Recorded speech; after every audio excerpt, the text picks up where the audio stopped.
어디 있어? 무슨 카드요, 어머님? 시치미 떼지 마. 골드 카드 없어졌어. 내가 가져간 거잖아. 요양보호사가 어르신 물건 훔치는 거 뉴스에 나오잖아. 너도 그런 거 아닌지 딱 봐도 알겠네. 지적봐도 되지? 제 가방이 뒤집혔어요. 지갑, 수첩, 파우치, 동전들이 바닥에 와르르 쏟아졌고 립스틱이 굴러가면서 소파 밑으로 들어갔죠. 형님이 그 위로 몸을 굽혀 하나씩 뒤지는데 그 모습을 보면서 저는 이상하게도 차분해졌어요. 그때 도윤 씨가 소파에서 낮게 말했어요. 다은아, 그냥 내가 실수로 가져간 거라고 해. 내가 수습할게. 저는 그 말을 듣고 도윤 씨를 봤어요.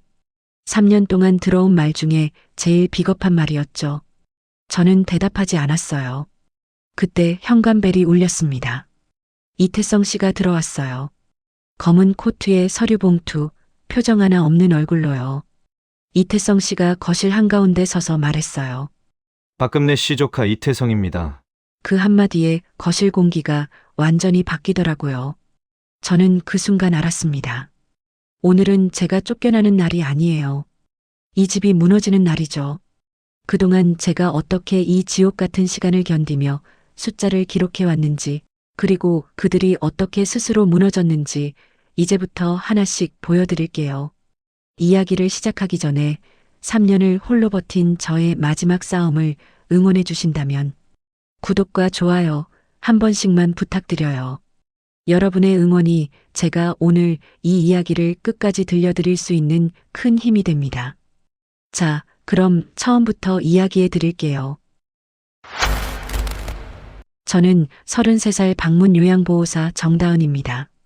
인천에 살고 있고 매일 아침 6시에 일어나서 어르신들 댁을 돌아다니는 게 제 하루예요. 손이 항상 거칠어요. 소독제를 워낙 자주 쓰거든요. 겨울엔 손등이 터서 피가 나기도 하더라고요. 그래도 이 일이 좋았어요. 그러던 어느 날 저는 상을 받았어요. 구청 시상식이었죠. 우수 요양보호사. 제 이름이 불렸을 때 처음엔 잘못 들은 줄 알았어요. 단상에 올라가서 상장을 받으면서 손이 조금 떨렸는데 이상하게 눈물이 나올 것 같더라고요. 두꺼운 종이에 금색 테두리가 있는 상장이었어요. 가운데에 제 이름 석자가 크고 선명하게 박혀 있었죠. 정다은. 저는 그 이름을 손끝으로 천천히 쓸었어요. 담당 직원이 사진을 찍으면서 웃으며 말했어요. 정말 수고 많으셨어요. 저는 그 말이 가슴에 오래 남더라고요. 칭찬받는 게 익숙하지 않았거든요. 집에 돌아와서 상장을 책상 위에 세워두고 한참을 봤어요. 그러다 생각했죠. 시댁에 가야겠다. 지금 생각하면 그때 제가 왜 그 생각을 했는지 안타깝기도 하고 안쓰럽기도 해요. 저는 그때까지도 어디선가 칭찬받고 싶었던 거예요. 잘했다. 고생했다. 우리 며느리 대단하다. 그 말 한마디가 듣고 싶었던 거잖아요. 도윤 씨에게 시댁으로 퇴근하라고 전화한 뒤 시댁으로 가는 버스를 탔어요. 저는 상장을 무릎 위에 올려놓고 양손으로 꼭 쥐고 있었어요. 구겨지면 안 된다 싶어서요. 창밖을 보다가 상장을 보다가를 반복하면서 속으로 인사말을 연습했죠. 어머님, 저 오늘 구청에서 상 받았어요. 요양보호사 일 잘한다고요. 그 버스 안에서 저는 최도윤 씨가 처음 제게 다가왔을 때를 떠올렸어요. 그 사람은 말이 없는 사람이었거든요. 퇴근길에 제가 힘들다고 문자를 보내면 긴 위로의 말 대신 편의점 앞에서 기다리다가 따뜻한 캔커피를 말없이 내밀었어요. 저는 그게 진심인 줄 알았죠. 말보다 행동이라고 생각했거든요. 그 사람이 제 편인 줄 알았어요. 아니었지만요. 시댁 아파트 엘리베이터를 타면서 저는 상장을 더 꼭 쥐었어요. 3층, 4층, 5층. 문이 열리고 복도를 걸어서 현관 앞에 섰어요. 벨을 눌렀습니다. 문이 열렸어요. 문정희 어머님이 앞치마를 두르고 계셨는데 부엌에서 뭔가를 하시던 중이었던 것 같더라고요. 저는 상장을 앞으로 내밀었어요. 어머님, 저 오늘 구청에서 상 받았어요. 우수 요양보호사래요. 어머님이 상장을 내려다보셨어요. 표정 변화가 없었죠. 고개를 약간 갸웃하시더니 그냥 몸을 돌리셨어요. 그게 전부였어요. 저는 현관에 서서 상장을 든 채로 그 뒷모습을 봤어요. 참 오래된 느낌이었어요. 거실에서 형님 목소리가 들렸어요. 최수진 형님이 오늘 와 계셨던 거예요. 다은이 왔어? 저는 거실로 들어갔어요. 형님이 소파에 기대 앉아 핸드폰을 보고 있었는데 저를 보더니 핸드폰을 내려놓지도 않았어요. 저는 상장을 형님 쪽으로 들었어요. 형님, 저 오늘 상 받았어요. 형님이 핸드폰에서 눈을 들었어요. 상장을 한번 훑더니 부엌을 향해 소리쳤죠. 엄마, 다은이 상 받아왔다는데 와봐요. 어머님이 부엌에서 나오셨어요. 형님이 비죽 웃으면서 말했어요. 어머, 이게 뭐예요? 남의 노인네 똥 치우기 1등상이에요? 소리 없이 먼저 웃는 게 더 무섭더라고요. 입꼬리만 쓱 올라가는 그 웃음이요. 저는 그 웃음이 제일 싫었어요. 소리를 지르면 막을 수라도 있는데 저 웃음은 막을 방법이 없었거든요.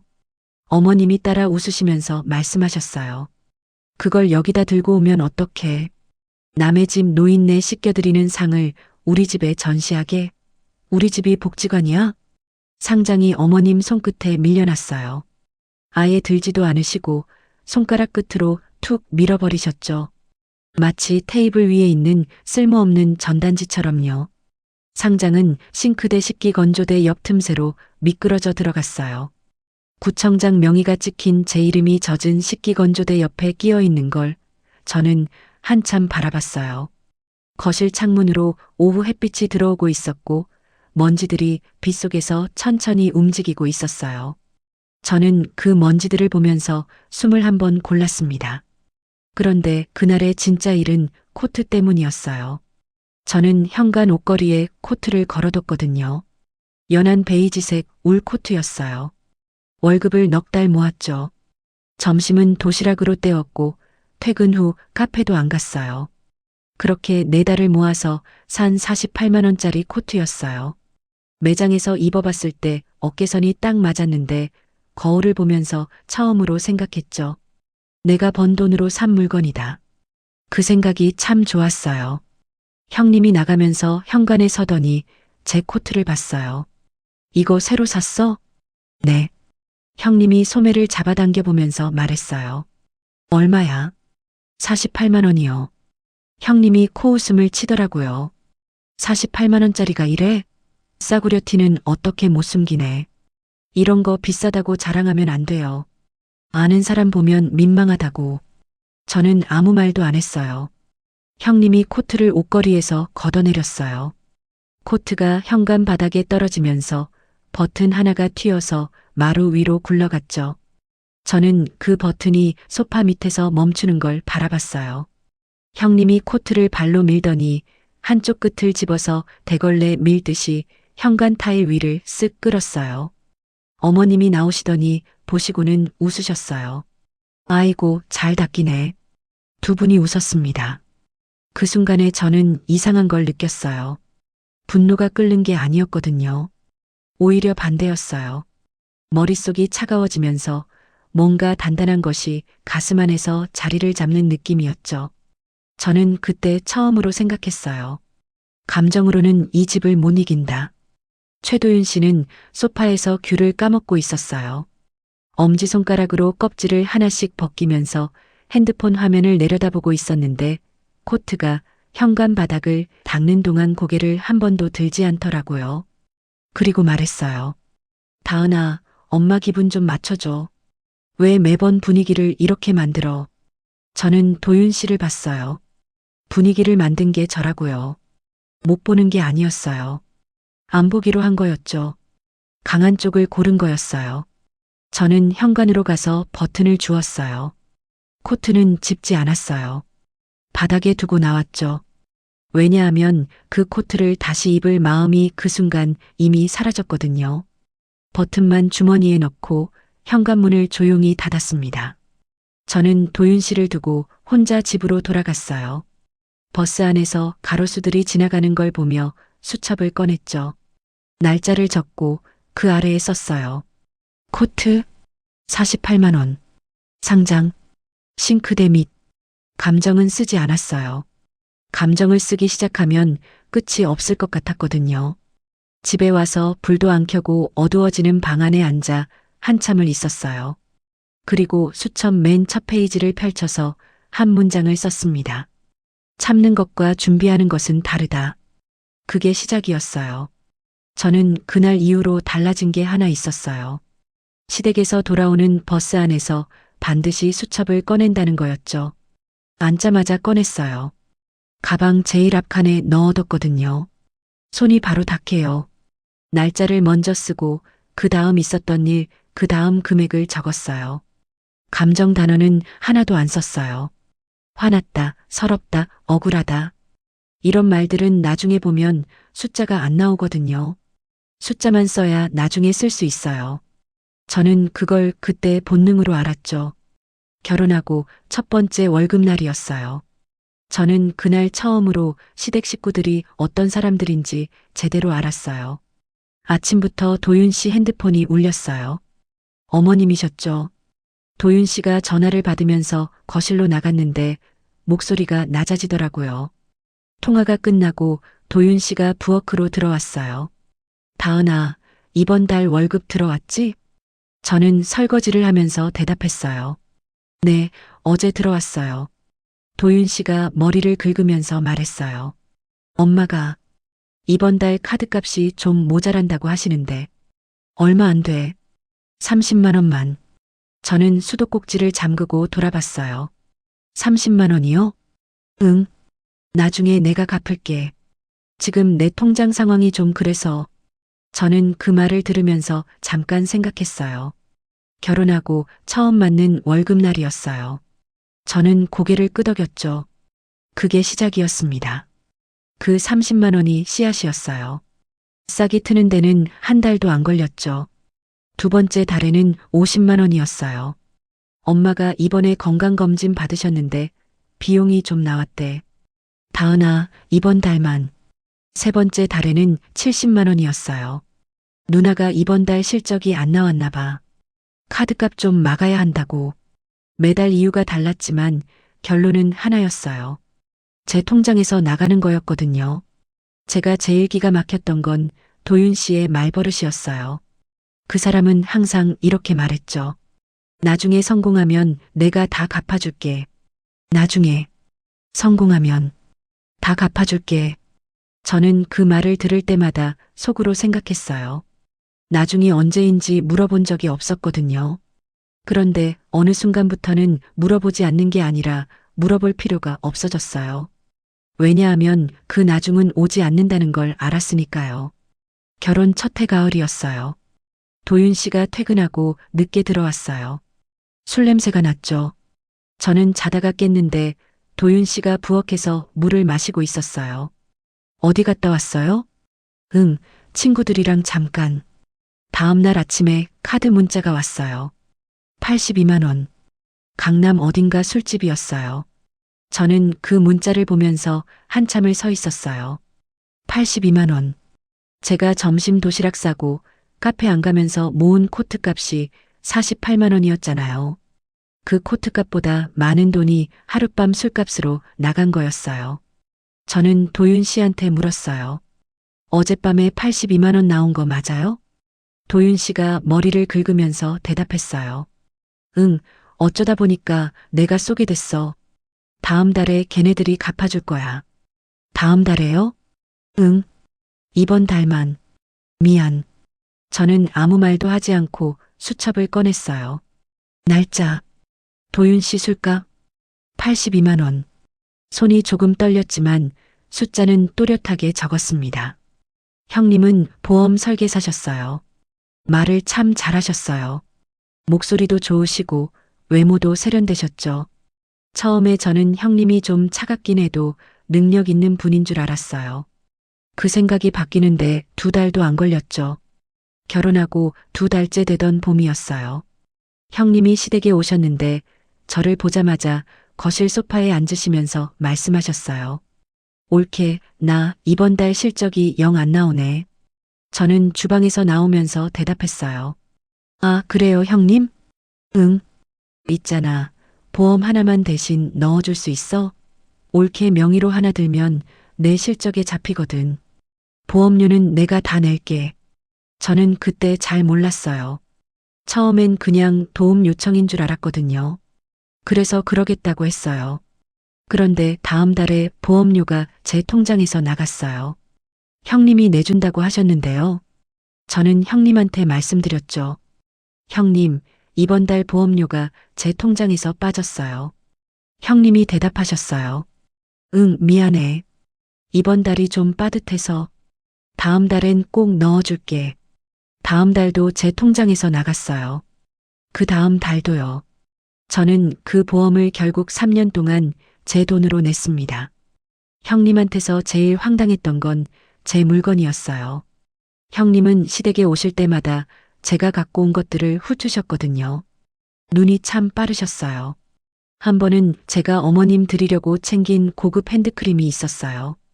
백화점에서 산 거였는데 형님이 보시더니 뚜껑을 열어서 손등에 발라보셨어요. 이거 향 좋다. 그리고 그냥 자기 가방에 넣으셨어요. 저는 잠깐 멍했어요. 형님, 그거 어머님 드리려고 산 건데요. 형님이 웃으면서 말씀하셨어요. 어머님은 내가 다른 거 사다 드릴게. 올케는 요양보호사잖아.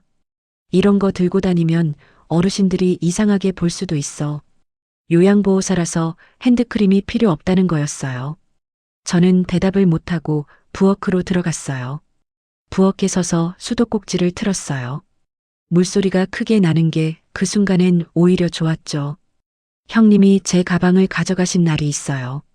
그날은 진짜 어이가 없었어요. 저는 그 무렵 괜찮은 가방을 하나 사고 싶어서 한참을 모았거든요. 6개월을 모아서 산 가방이었어요. 가죽은 아니고 고급 패브릭 소재였는데 디자인이 심플하고 예뻤어요. 시댁에 들고 갔더니 형님이 딱 보시더니 말씀하셨어요. 올케, 이거 어디서 났어?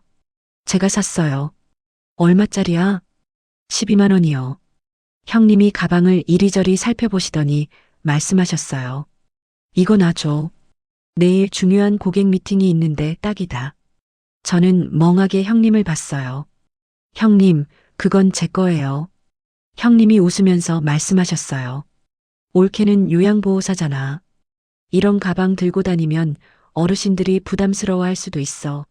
내가 고객 미팅에 쓰는 게 더 가방값 하는 거지.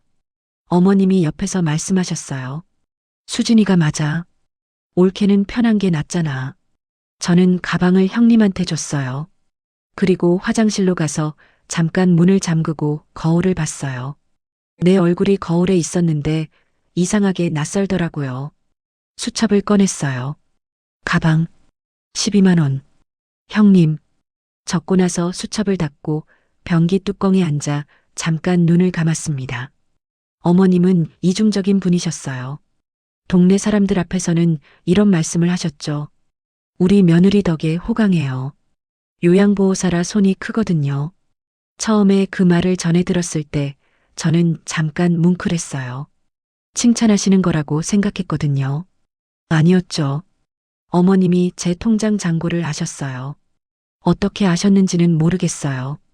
도윤 씨가 말씀드렸는지 아니면 다른 방법이 있으셨는지 어느 날 어머님이 저한테 전화를 하셨어요. 다은아, 이번 달 월급이 왜 이것밖에 안 들어왔니? 저는 그 말을 듣고 잠깐 멍했어요. 제 월급이 얼마인지 어머님이 아신다는 게 먼저 이상했거든요. 어머님, 그게 제 월급인데요. 그래, 왜 이렇게 적어? 요양보호사가 이것밖에 못 벌어? 저는 대답하지 않았어요. 전화를 끊고 창밖을 봤어요. 하늘이 흐렸어요. 어머님은 단톡방도 운영하셨어요. 시댁 가족방이었는데 어머님이 제 월급날마다 올리시는 메시지가 있었어요. 다은이 이번 달 월급 들어왔대요. 카드값 걱정 끝. 이모티콘까지 붙여서요. 저는 그 메시지를 버스 안에서 읽었어요. 양옆으로 사람들이 서 있는 출근길 버스 안에서요. 화면을 끄고 창밖을 봤어요. 가로수가 지나가고 있었죠. 저는 그 메시지를 캡처해서 저장했습니다. 날짜랑 함께요. 저는 어느 날 밤에 노트북을 켜고 엑셀 파일을 열었어요. 그리고 지난 시간을 정리하기 시작했죠. 손이 떨렸어요. 처음엔 느렸어요. 그런데 캡처 파일을 열고 계좌 이체 내역을 꺼내면서부터 손이 빨라졌어요. 도윤 씨 카드값부터 시작했어요. 첫 달 30만 원, 두 번째 달 50만 원, 세 번째 달 70만 원, 강남 술값이 82만 원 나온 달, 친구 결혼식 축의금을 제 카드 현금 서비스로 낸 달, 50만 원. 나중에 갚을 게가 붙은 금액들이 줄줄이 나왔어요. 도윤 씨 관련 항목만 더했더니 3,200만 원이 나오더라고요. 저는 그 숫자를 보면서 한참을 화면에서 눈을 못 뗐어요. 3,200만 원. 어머님 보험료를 정리했어요. 도윤 씨가 처음 꺼낸 말이 생각났어요. 다은아, 엄마가 이번 달 형편이 좀 어렵대. 당분간만 우리가 보험료 좀 내면 안 될까? 당분간. 그 당분간이 22달이었어요. 월 18만 원. 22달. 396만 원이었습니다. 형님 항목을 정리할 때가 제일 오래 걸렸어요. 항목이 많았거든요. 제명의 보험 대납. 3년치. 월 23만 원. 828만 원. 형님이 직접 빌려간 현금. 올케 이번 달만. 실적 나오면 바로 갚을게. 이 말이 몇 번이나 반복됐는지 기록을 보면서도 믿기지 않았어요. 조카 영어 유치원 등록비 150만 원. 올케 우리 애가 영어 유치원을 꼭 가고 싶어 하는데 이번 달 좀 빠듯해서. 형님 친구 모임 회비 5번. 총 210만 원. 명절 선물값 2번. 합계 100만 원. 나중에 보내줄 게가 안 왔어요. 제 가방, 핸드크림, 물건들은 금액으로 환산했어요. 형님 관련 항목만 2,800만 원이었어요. 명절 비용을 정리했어요. 설, 추석, 어버이날, 생신. 어머님이 매번 하시던 말씀이 있었죠. 우리 집 체면이야. 그 체면값이 4년치로 280만 원이었어요. 저는 수식을 넣었어요. 화면에 숫자가 떴어요. 1억 2,400만 원. 저는 그 숫자를 보면서 아무 말도 못했어요. 숨이 잠깐 멎는 것 같았죠. 그리고 알았어요. 숫자는 거짓말을 하지 않는다는 걸요. 그 무렵이었어요. 도윤 씨가 퇴근하고 들어오더니 소파에 앉으면서 말했어요. 다은아, 나 잠깐 얘기 좀 하자. 저는 부엌에서 나왔어요. 뭔데요? 도윤 씨가 머리를 긁으면서 말했어요. 있잖아. 우리 누나가 지금 마이너스라는데. 가족끼리 이럴 때 돕는 거지. 저는 소파 맞은편에 앉으면서 물었어요. 얼마요? 150? 150만 원이요? 응. 이번 달만. 누나도 빠르게 갚는다고 했어. 저는 잠깐 도윤 씨를 봤어요. 3년 동안 제 돈으로 살아온 사람이 또 가족이라는 말을 꺼냈어요. 저는 조용히 물었어요. 지금까지 누나한테 빌려준 거 다 받았어요? 도윤 씨가 눈을 피했어요. 그건 상황이 좀 복잡해서 저는 더 묻지 않았어요. 생각해 볼게요. 부엌으로 들어가면서 주머니 안녹음기를 만졌어요. 빨간 불이 켜져 있는 걸 손끝으로 확인하고 냉장고를 열어 물을 꺼내 마셨습니다. 저는 그 무렵 완전히 두 사람이 됐어요. 시댁에 가면 예전 다은이었죠. 웃고 차내오고 설거지하고 네네 했어요. 어머님이 동네 이웃 앞에서 우리 며느리 덕에 호강한다고 하실 때 저는 고개를 숙이고 웃었어요. 그 웃음 뒤에서 저는 눈으로 찍고 있었어요. 단톡방 메시지 타임스탬프. 이체네요. 형님의 말 한마디 한마디. 집에 돌아오면 다른 다은이었어요. 노트북 앞에 앉아서 파일을 정리하고 폴더에 날짜를 붙이고 숫자를 더하고 또 더했어요. 감정은 없었어요.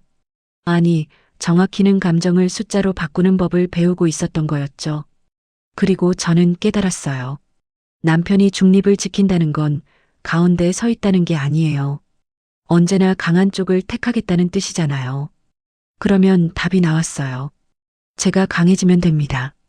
저는 엑셀 파일을 저장하고 노트북을 닫고 불을 껐어요. 어두운 방에서 천장을 보면서 생각했어요. 1억 2,400만 원. 이 숫자가 언젠가 이 집을 무너뜨릴 거라는 걸 그날 밤 처음으로 확신했습니다.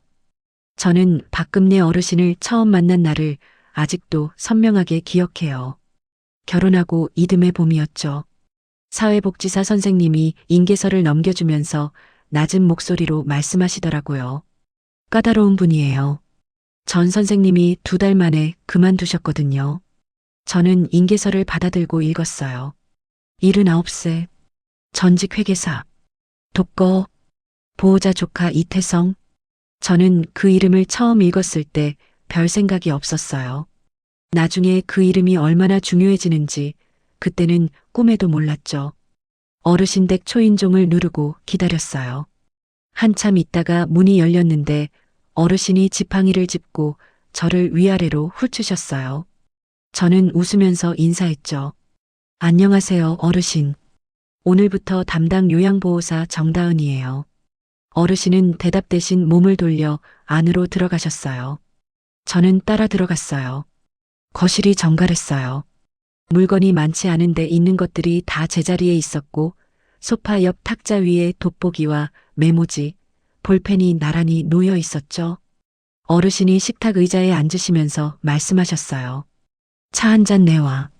저는 부엌으로 갔습니다. 차를 내와서 마주 앉았어요. 어르신이 저를 한참 보셨어요. 불편했죠? 어르신이 먼저 입을 여셨어요. 손 봐봐. 저는 2손을 내밀었어요.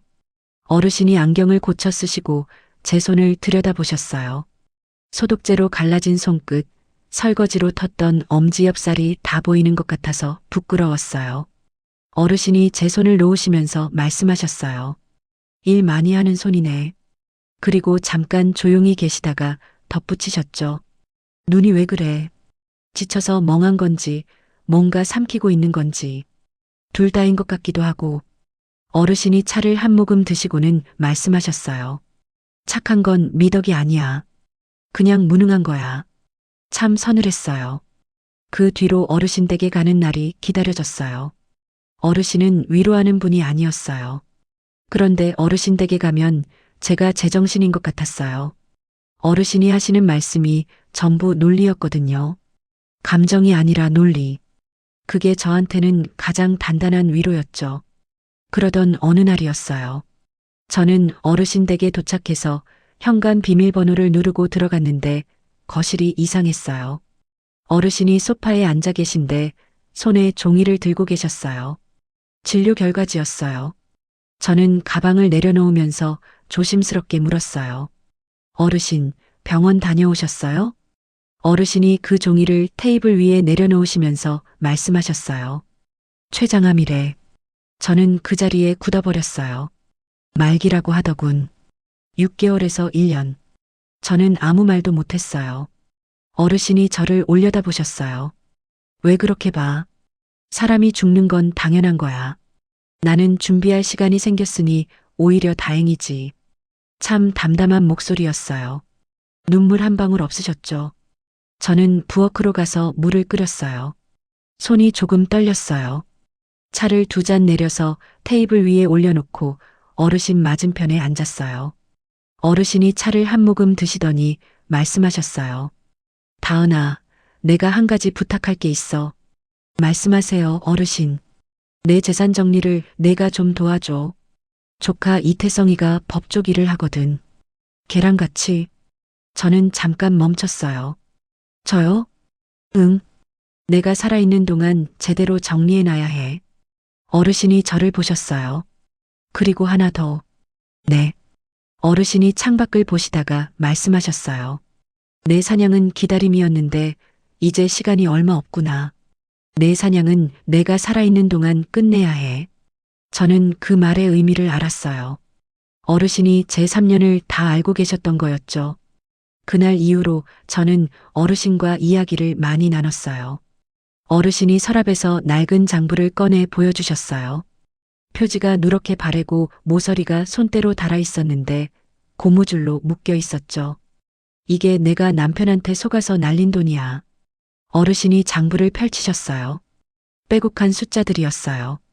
날짜, 항목, 금액. 빨간 줄이 쳐진 항목들이 군데군데 있었죠. 빨간 건 끝내 못 받은 거야. 저는 그 장부를 보면서 숨이 조여드는 느낌을 받았어요. 어르신이 조용히 말씀하셨어요. 숫자는 거짓말 안 해. 사람이 거짓말하는 거지. 어르신은 그 낡은 장부를 제 손 위에 올려놓으셨어요.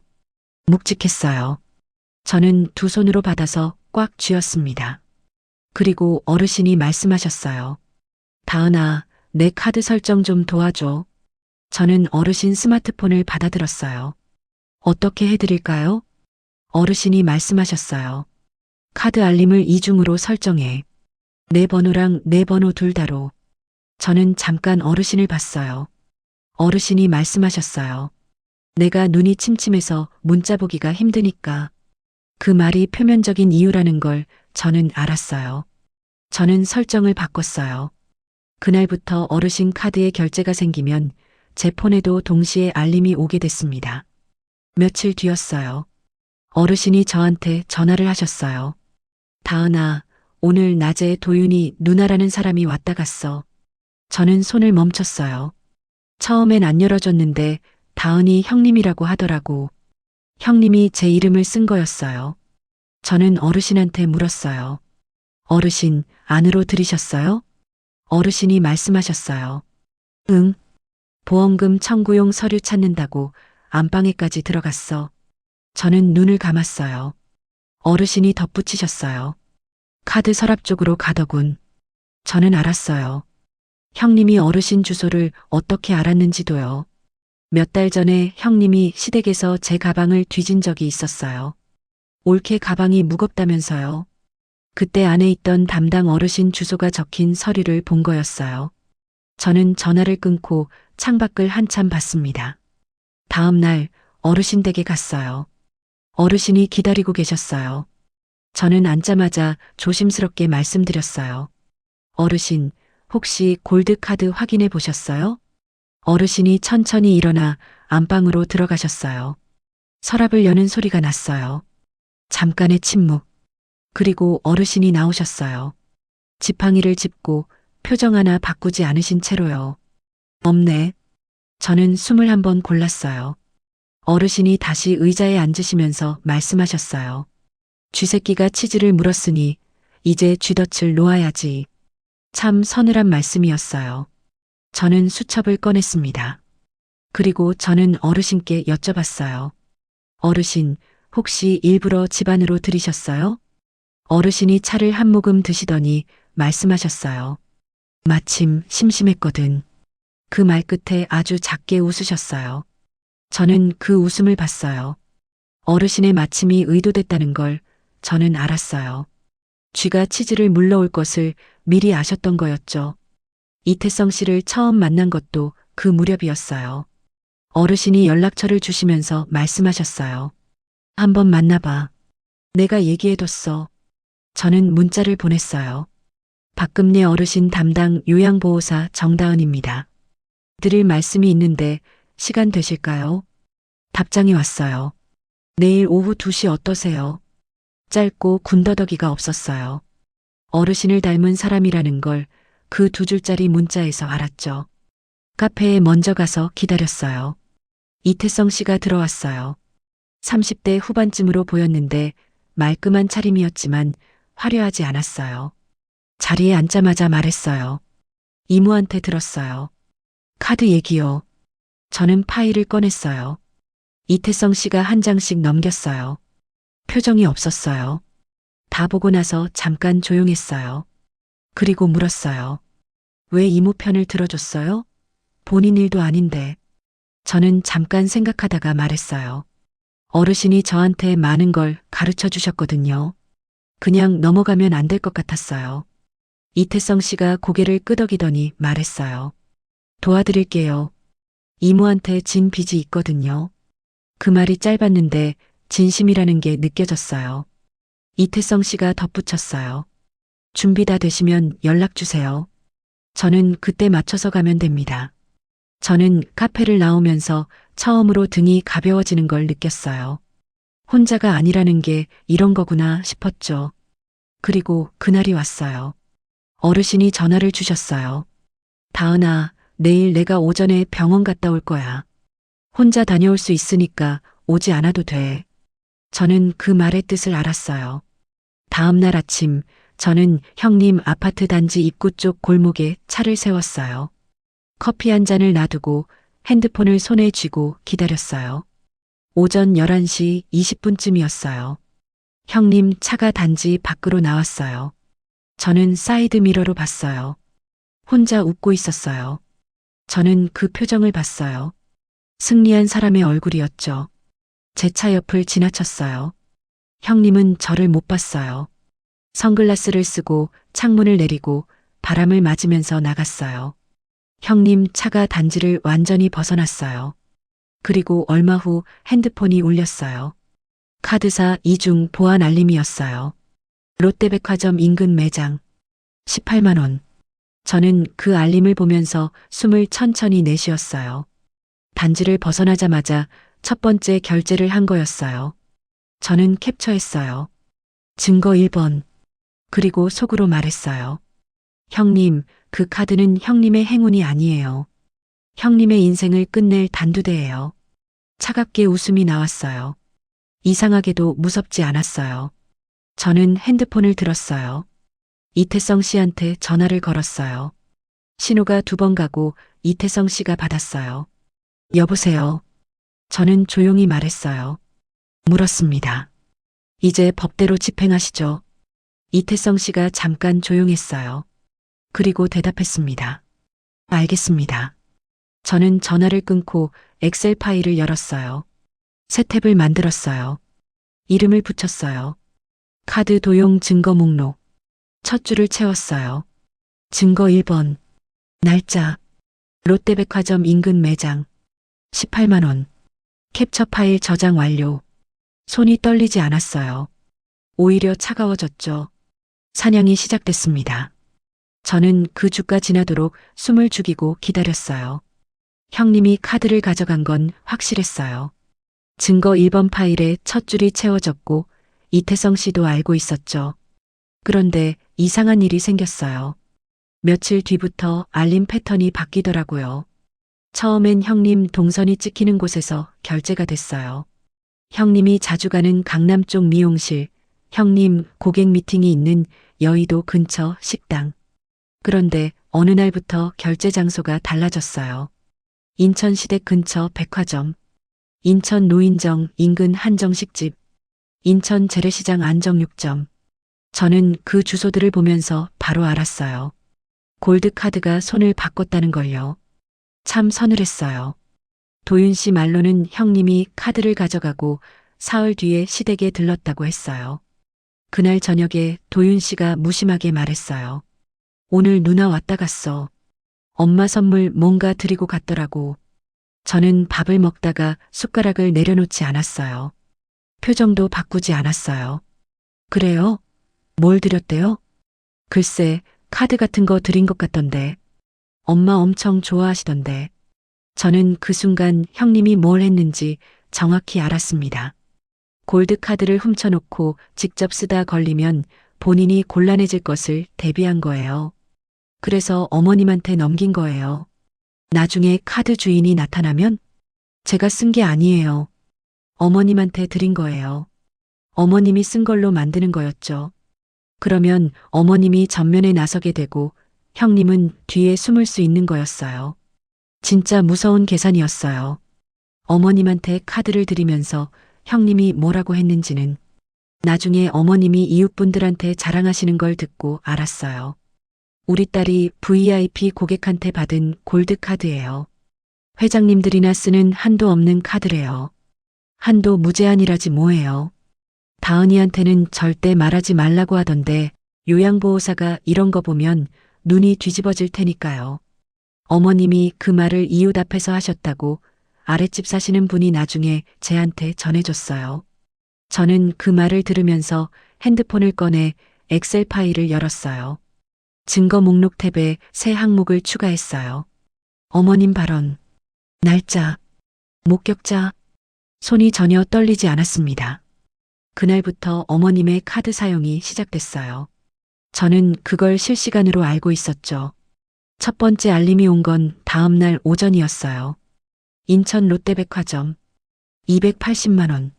저는 그 숫자를 보면서 잠깐 눈을 감았어요. 280만 원. 제가 2달 동안 도시락 싸고 카페도 안 가고 모아야 하는 돈이었어요. 어머님이 한번 쇼핑으로 쓴 거였죠. 저는 캡처하고 저장했어요. 증거 14번. 두 번째 알림은 같은 날 오후였어요. 인천 시내 고급 한정식 63만 원. 저는 그 식당을 알고 있었어요. 어머님이 예전에 저런 데 한번 가보고 싶다고 하셨던 데였거든요. 그때 제가 어머님 다음에 모시고 가요라고 했더니 어머님이 말씀하셨어요. 요양보호사 며느리한테 얻어먹으면 폼이 안 나지. 저는 그 말을 기억하면서 캡처했어요. 증거 15번. 며칠이 지나도 알림은 멈추지 않았어요. 인천 노인정 근처 갈비집 42만 원. 인천 재래시장 정육점 18만 원. 백화점 화장품 코너 95만 원. 어머님이 동네에서 한바탕 쓸고 다니고 계셨어요. 저는 알림이 올 때마다 캡처하고 번호를 붙이고 파일에 정리했어요.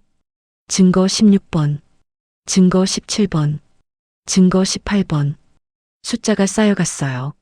어머님, 그 돈이 어머님을 무너뜨릴 숫자가 되고 있네요. 저는 속으로 그 말을 되뇌면서 파일을 저장했습니다.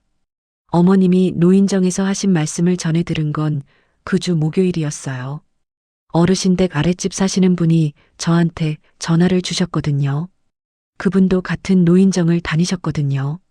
다은 씨, 오늘 노인정에서 시어머니가 하신 말씀 좀 전해드려야 할 것 같아서요. 저는 조용히 물었어요. 무슨 말씀하셨는데요? 그분이 말씀해 주셨어요.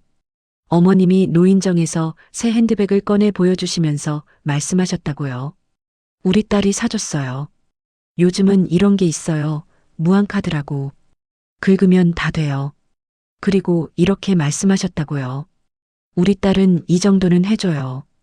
보험 설계사라 이런 VIP 대우도 받는다니까. 요양보호사 며느리는 백날 벌어봐야 이런 거 구경도 못해요. 저는 전화를 끊고 창밖을 봤어요. 그리고 핸드폰을 들어서 캡처 파일을 열었어요. 증거 목록 맨 끝에 추가했어요. 발언 일시, 장소, 목격자 성함, 내용 요약. 그 무렵 어르신 댁에 갔더니 어르신이 좀 안 좋아 보이셨어요. 안색이 창백하셨고 식탁 위에 진통제가 놓여 있었어요. 저는 조심스럽게 여쭤봤어요. 어르신, 많이 불편하세요? 어르신이 손을 저으셨어요. 괜찮아. 좀 그렇다 나. 저는 어르신 옆에 앉았어요. 어르신이 창밖을 보시다가 말씀하셨어요. 다은아. 네. 악인이 스스로 무너질 때까지 기다리는 것도 기술이다. 저는 아무 말도 안 했어요. 어르신이 계속 말씀하셨어요. 욕심이 큰 사람은 반드시 스스로 선을 넘어. 누가 밀지 않아도 그냥 기다리면 돼. 저는 그 말을 수첩에 받아 적었어요. 어르신이 저를 보셨어요. 고지가 머지 않았다. 저는 어르신 눈을 봤어요.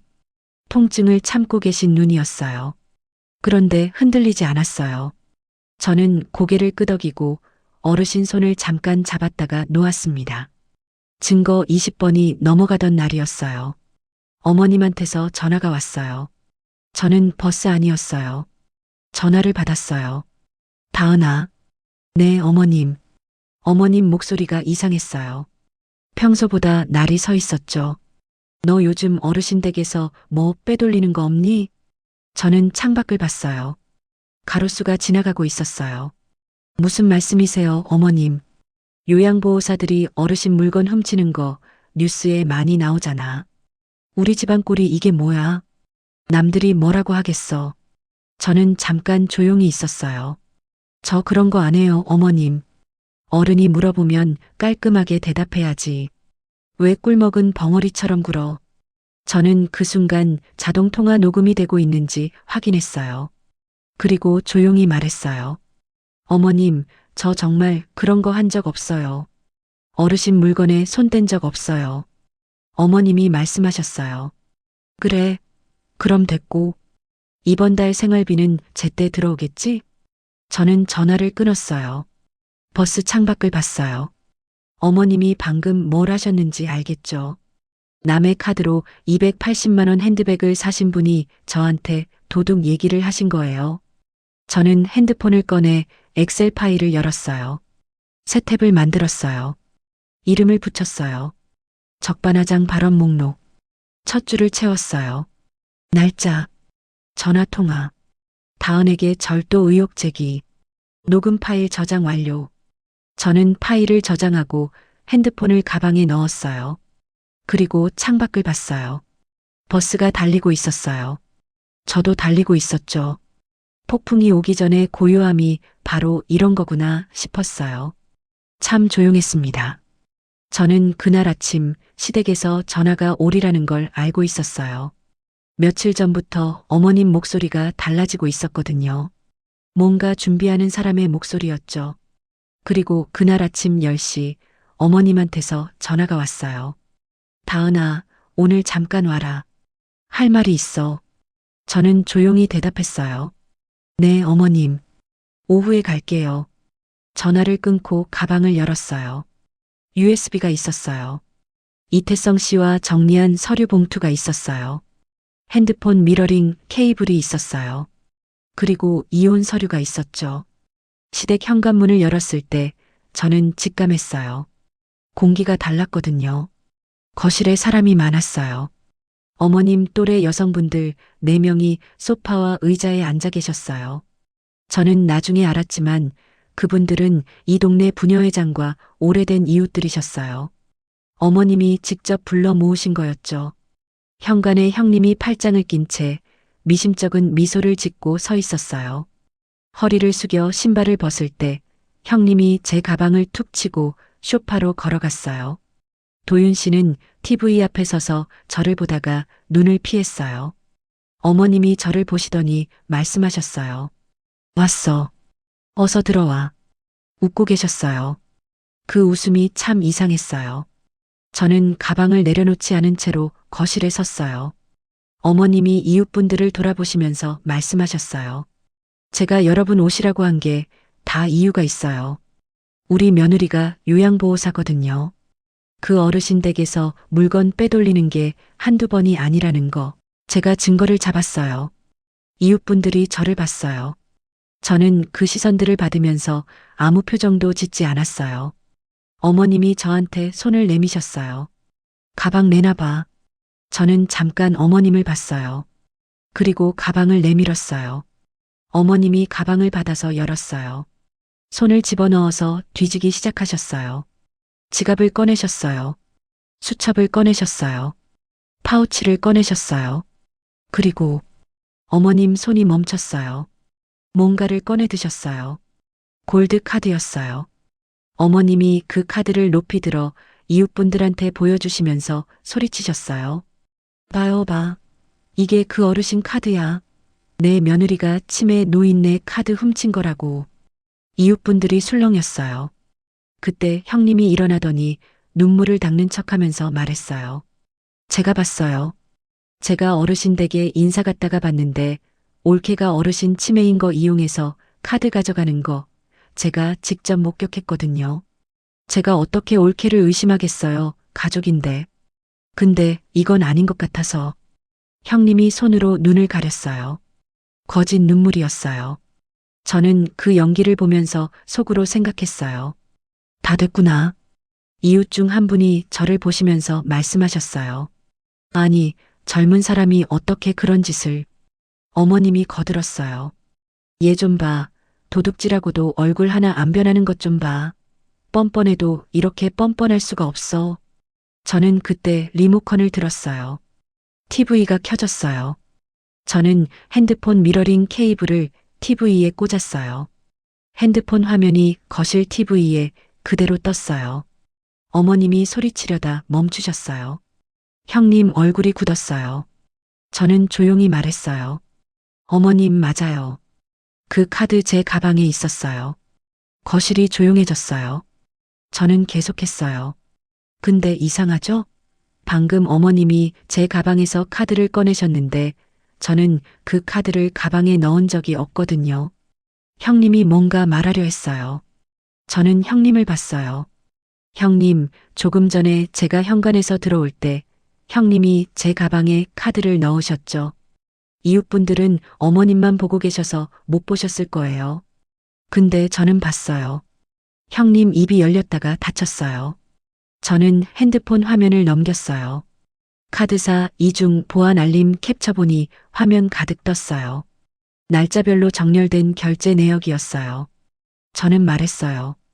이 카드가 처음 사용된 날이 언제인지 아세요? 어머님이 아무 말씀 안 하셨어요. 저는 첫 번째 캡처본을 가리켰어요. 형님이 박금내 어르신 댁을 방문하고 나오신 지 30분 뒤에요. 장소는 어르신 댁 근처 롯데백화점 명품관이에요. 18만 원. 이웃 한 분이 형님을 봤어요.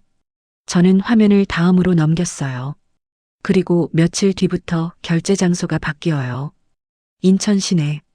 어머님이 자주 가시는 곳들이죠. 저는 어머님을 봤어요. 어머님, 280만 원짜리 핸드백 사신 날 기억하세요? 어머님 얼굴이 하얘지셨어요. 63만 원짜리 한정식집 가신 날도 있어요. 노인정 이웃분들이랑 가신 거잖아요. 거실이 쥐죽은 듯 조용해졌어요. 이웃 한 분이 낮게 말씀하셨어요. 정희 씨, 저 백화점 날 나한테 전화해서 같이 가자고 했잖아요. 그 카드로 밥도 사줬잖아요. 어머님이 그분을 보셨어요. 형님이 끼어들었어요. 잠깐, 이건 오해예요. 제가 고객한테 받은 골드 카드라고. 저는 형님을 봤어요. 형님. 형님이 저를 봤어요. 저는 화면을 다시 넘겼어요. 영상이 재생되기 시작했어요. 거실 TV에 화면이 하나 떴어요. 어르신 댁 안방이었어요. 어르신 댁 서랍 앞에 서 있는 사람의 뒷모습이 보였어요. 서랍을 열고 지갑을 꺼내고 카드를 꺼내서 자기 가방에 넣는 장면이었어요. 카메라 각도가 바뀌면서 얼굴이 잡혔어요. 최수진 형님이었어요. 화면에 형님의 얼굴이 나오자마자 형님이 비명을 지르며 달려들었어요. 이거 꺼. 당장 끄라고. 이거 다 조작이야. 형님이 리모컨을 뺏으려고 제 머리채를 잡으려던 순간 옆에 서 있던 부녀회장님이 형님의 팔을 낚아챘어요. 가만히 있어봐. 이게 조작인지 아닌지 우리가 봐야 할 거 아냐. 그건 내가 서류 찾으러. 이웃 한 분이 말씀하셨어요. 저 서랍에서 서류가 나와요? 다른 분이 말씀하셨어요. 세상에. 시어머니랑 딸이 노인네 카드 훔친 거네.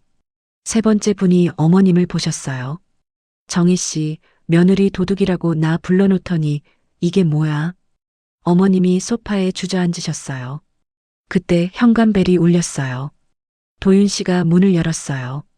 이태성 씨가 들어왔어요. 그리고 그 뒤로 경찰관 두 분이 따라 들어오셨어요. 이태성 씨가 거실 한가운데 서서 말했어요. 박금내 어르신의 법정 대리인 이태성입니다. 그리고 형님과 어머님을 순서대로 봤어요. 최수진 씨, 그리고 문정혜 씨. 목소리가 조용했어요. 그런데 그 조용함이 오히려 더 무거웠죠. 시한부 환자의 카드를 절도하고 부정 사용한 혐의로 고소장이 접수되었습니다. 형님이 뒤로 물러섰어요. 어머님이 손으로 입을 막으셨어요. 이웃분들이 일어나기 시작했어요. 부녀회장분이 어머님을 보면서 말씀하셨어요. 정희 씨, 나는 며느리 도둑질 현장 보러 왔는데 도둑이 딴 사람이었네. 그분이 현관 쪽으로 걸어가시면서 덧붙이셨어요. 이 집 이름 모르겠고 나는 경찰서 가서 오늘 본 거 그대로 얘기할 거야. 이웃분들이 하나씩 나가셨어요. 거실에 남은 건 어머님, 형님, 도윤 씨, 이태성 씨, 경찰관 두 분, 그리고 저였어요. 도윤 씨가 제 쪽으로 왔어요. 낮은 목소리로 말했어요. 다은아, 일단 가족끼리 해결하자. 응? 밖으로 나가면 안 되잖아. 우리 집안 망신이야. 저는 도윤 씨를 봤어요. 3년 동안 들어온 말 중에 가장 비겁한 말이었어요. 가족끼리 해결하자. 이 사람은 지금도 가족 타령이었어요. 저는 가방을 열었어요. 서류 봉투를 꺼냈어요. 도윤 씨 앞에 내밀었어요. 이게 뭐야? 3년 동안 제 통장에서 나간 돈 내역이에요. 도윤 씨 카드가, 어머님 보험료, 형님 외상값. 합계 1억 2,400만 원. 도윤 씨 얼굴이 굳었어요. 그리고 이건 이혼 서류예요. 도윤 씨가 서류를 봤어요. 다은아, 잠깐. 저는 그 말을 끊었어요. 이혼 서류는 법원에서 봐요. 차갑게 말하고 돌아섰어요. 이태성 씨가 경찰관 두 분과 함께 형님과 어머님 쪽을 정리하기 시작했어요. 저는 그 장면을 보면서 가방을 들었어요. 3년 동안 이 집에 드나들면서 수도 없이 닫았던 현관문을 열었어요. 복도가 조용했어요. 엘리베이터 버튼을 눌렀어요. 기다리는 동안 등 뒤에서 형님 목소리가 들렸어요. 제가 왜요? 저는 엄마한테 선물 드리려고 한 건데요. 어머님 목소리도 들렸어요. 우리 딸이 준 카드인데 내가 어떻게 알아요? 저는 그 소리를 들으면서 엘리베이터 문이 열리는 걸 기다렸어요. 문이 열렸어요. 저는 탔어요. 버튼을 눌렀어요. 문이 닫혔습니다. 1층 로비로 나왔어요. 밖에 나오니까 바람이 불었어요. 저는 잠깐 그 자리에 서서 하늘을 봤어요. 구름이 조금 있었어요. 그런데 파랬어요. 저는 핸드폰을 꺼냈어요. 어르신한테 전화를 걸었어요. 신호가 2번 갔어요. 어르신이 받으셨어요. 다은아. 어르신, 끝났어요. 전화기 너머로 잠깐 조용했어요. 그리고 어르신이 말씀하셨어요. 수고했다. 저는 그 2마디를 들으면서 하늘을 봤어요. 눈물이 나오려다 들어갔어요. 저는 한번 크게 숨을 쉬고 걸었습니다. 쥐덫은 소리 없이 다친다고 했죠. 욕심이 큰 사람은 반드시 스스로 선을 넘는다고 어르신이 말씀하셨어요. 맞았어요. 누가 밀지 않았어요. 어머님이 이웃들을 직접 불러 모았고 형님이 제 가방에 카드를 직접 넣었어요. 스스로 덫으로 걸어 들어간 거예요. 저는 기다렸을 뿐이었죠. 기다리는 게 힘이었어요. 그게 전부였습니다. 저는 그날 이후로 한동안 멍했어요. 폭풍이 지나가면 고요해진다고 하잖아요. 맞더라고요. 그런데 그 고요함이 처음엔 어색했어요. 3년 동안 긴장을 놓은 적이 없었거든요. 항상 뭔가를 기록해야 했고, 항상 뭔가를 준비해야 했고, 항상 누군가의 다음 수를 예상해야 했죠. 그게 갑자기 없어지니까 이상하게 손이 허전했어요. 형사 절차가 시작된 건 그날 저녁부터였어요. 이태성 씨가 정리한 고소장이 접수됐고 제가 모은 증거 파일이 수사관한테 넘어갔어요. 캡처본 32장, 엑셀 파일 2개, 녹음 파일 11개, CCTV 영상 하나. 저는 그것들을 넘기면서 생각했어요. 3년 동안 모은 게 이렇게 쓰이는구나. 참 담담했어요. 이후 일들은 빠르게 진행됐어요. 형님은 카드 절도와 부정 사용 혐의로 기소됐어요.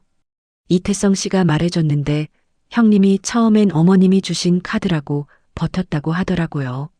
그런데 홈캠 영상이 나오니까 더 이상 할 말이 없었던 거죠. 재판이 진행되는 동안 형님 보험 대리점 얘기가 흘러나왔어요. 형님이 다음 명의로 든 보험 말고도 다른 고객들 명의로 무단으로 계약을 체결한 사실이 드러났거든요. 전형적인 실적 조작이었어요. 금융감독원에 신고가 들어갔고 대리점 영업 정지가 됐어요. 들리는 말로는 형님 예전 동료들이 줄줄이 손해배상 소송을 냈다고 해요. 내가 낸 보험료 돌려내라고요. 형님이 그렇게 자랑하던 VIP 고객들도 연락을 끊었다고 하더라고요. 형님이 지금 어떻게 지내는지 저는 직접 알려고 하지 않았어요. 그런데 이 동네가 좁다 보니 소문이 들려왔어요. 작년 봄까지 살던 아파트를 빼서 월세방으로 옮겼대요. 보증금도 빠듯하다고요. 저는 그 소문을 전해 들으면서 아무 감정이 없었어요. 통쾌하지도 않았고 불쌍하지도 않았죠. 그냥 그렇구나 싶었어요. 어머님 이야기가 더 마음에 걸렸어요. 마음이 쓰였다는 게 아니에요. 어머님이 가장 두려워했던 게 뭔지 알았거든요. 돈이 아니었어요. 평판이었죠. 그날 이웃분들이 다 보셨잖아요. 어머님이 직접 불러 모은 분들이, 그분들이 목격자가 됐어요. 그 이후로 어머님이 노인정에 못 나가신다고 들었어요. 처음엔 병원 간다고 하셨다가 나중엔 몸이 안 좋다고 하셨다가 결국 한 달이 지나도 안 나오시더래요. 노인정에서 어머님한테 전화했더니 어머님이 받지 않으셨다고 하더라고요. 동네 사람들 입에서 입으로 소문이 돌았어요. 그 도둑 시어머니 얘기가요. 어머님이 평생 지키려 하셨던 체면이 어머님이 직접 무너뜨리신 거였어요. 누가 그렇게 만든 게 아니었죠. 도윤 씨와의 이혼 절차는 생각보다 빠르게 됐어요. 제가 제출한 재산 명세와 갈취 내역이 법원에 올라가면서 도윤 씨가 유책 배우자로 인정됐거든요. 위자료 판결이 났어요. 거기에 3년치 부당이득 반환 청구까지 더해졌죠. 이태성 씨가 차분하게 말해줬어요. 생각보다 깔끔하게 됐어요. 숫자가 너무 명확했거든요. 저는 그 말을 듣고 수첩을 떠올렸어요. 버스 안에서 떨리는 손으로 날짜와 금액을 적어 내려가던 그 수첩이요. 그 수첩이 법원에서 쓰인 거였어요. 도윤 씨가 지금 어떻게 사는지는 자세히 모르지만 들리는 말로는 신용이 많이 안 좋아졌다고 해요. 채무 변제를 감당하면서 카드도 못 쓰고 대출도 안 된다고요. 한동안 일용직 현장을 다녔다는 얘기도 들렸어요. 저는 그 말을 들으면서 편의점 앞에서 캔커피를 내밀던 사람을 잠깐 떠올렸어요. 그리고 곧 지웠어요. 그 사람은 제가 기억할 사람이 아니었으니까요. 그날로부터 3주쯤 지났을 때였어요. 어르신한테서 전화가 왔어요. 이태성 씨였어요. 다은 씨, 이모가 오늘 새벽에 편안하게 가셨어요. 저는 그 말을 들으면서 창밖을 봤어요. 아침 햇살이 들어오고 있었어요. 저는 한참 아무 말도 못했어요. 이태성 씨가 조용히 말했어요. 이모가 마지막 며칠 동안 많이 편안해 보이셨어요. 다 끝난 거 아시고 나서요. 저는 그 말을 들으면서 눈을 감았어요. 어르신 장례식은 조용하게 치러졌어요. 가까운 분들 몇 분이 오셨고 이태성 씨가 곁을 지켰어요. 저도 있었어요. 어르신 얼굴을 마지막으로 봤을 때 정말 편안해 보이셨어요. 주름 하나하나가 다 살아온 흔적 같았어요. 저는 어르신 손을 잠깐 잡았다가 놓았어요. 차가웠지만 이상하게 든든했어요. 사흘 뒤에 이태성 씨가 연락을 해왔어요. 이모 유언장 전달할 게 있어요. 시간 되시면 오세요. 저는 이태성 씨 사무실로 갔어요. 이태성 씨가 봉투 하나를 내밀었어요. 다은에게 라고 적혀 있었어요. 어르신 글씨였어요. 저는 그 봉투를 집에 가지고 와서 혼자 열었어요. 편지지 한 장이었어요. 어르신 글씨는 크지 않았어요. 그런데 또렷했어요. 이렇게 쓰여 있었어요. 다은아, 처음 내 손을 봤을 때 알았어. 일 많이 한 손이라고 했지만 사실은 너무 많이 참은 손이었어. 내가 회계일 30년 하면서 배운 거 하나 있어. 숫자는 감정이 없어. 그래서 공평해. 내가 그걸 배웠으니 이제 됐어. 무능한 착함은 버렸지? 이제 너만의 삶을 사냥해라. 기다릴 줄 알고, 기록할 줄 알고, 때를 볼 줄 아는 사람이 결국 이기게 되어 있어. 내가 그런 사람이야. 잘 살아. 금내가. 저는 그 편지를 읽고 한참을 움직이지 못했어요. 눈물이 나왔어요. 슬퍼서만은 아니었어요. 고마워서요. 3년 동안 저한테 아무것도 묻지 않고 방향만 알려주셨던 분이었거든요. 저는 그 편지를 접어서 지갑 안에 넣었어요. 지금도 거기 있어요. 그리고 저는 다시 시작했어요. 이태성 씨가 법적인 절차를 마무리해 준 뒤 저는 조용히 계획을 세웠어요. 요양 분야에서 일한 지 5년이 됐고 관련 자격도 여럿 있었어요. 저는 작은 방문 요양센터를 개업하기로 했어요. 크지 않았어요. 직원 3명짜리 작은 곳이었죠. 개업하던 날 저는 사무실 책상 위에 상장을 하나 세워뒀어요. 3년 전 구청 시상식에서 받은 그 상장이요. 싱크대에서 찾아와 액자에 넣었어요. 주름이 조금 남아 있었어요. 그런데 저는 그 주름을 펴려고 하지 않았어요. 그 주름이 다 제 이야기였거든요. 저는 그날 손을 봤어요. 소독제로 갈라진 손끝, 설거지로 텄던 엄지 옆살, 처음 어르신이 보셨던 그 손이요. 저는 그 손을 보면서 생각했어요. 이 손은 이제 누군가의 집에서 수발하는 손이 아니에요. 내 이름이 걸린 사무실에서 내 일을 하는 단단한 손이에요. 거칠어도 됐어요. 이 손이 버텨준 덕분에 지금이 있는 거니까요. 오늘 긴 이야기를 끝까지 들어주신 여러분께 마지막으로 꼭 드리고 싶은 말씀이 있어요. 참는 것과 준비하는 것은 다릅니다. 참는 건 당하면서 버티는 거고, 준비하는 건 때를 기다리면서 쌓는 거예요. 지금 이 순간 혹시 그냥 참으면서 하루를 버티고 계신 분 계신가요? 오늘부터 방향을 바꿔보세요. 참지 말고 기록하세요. 감정 말고 숫자로 적으세요. 호소하지 말고 증거를 모으세요. 당신의 인내가 숫자가 되고 그 숫자가 증거가 될 때까지 포기하지 마세요. 사냥은 기다림이에요. 그리고 봄은 반드시 다시 옵니다. 오늘 이야기 끝까지 함께 해주셔서 진심으로 감사해요.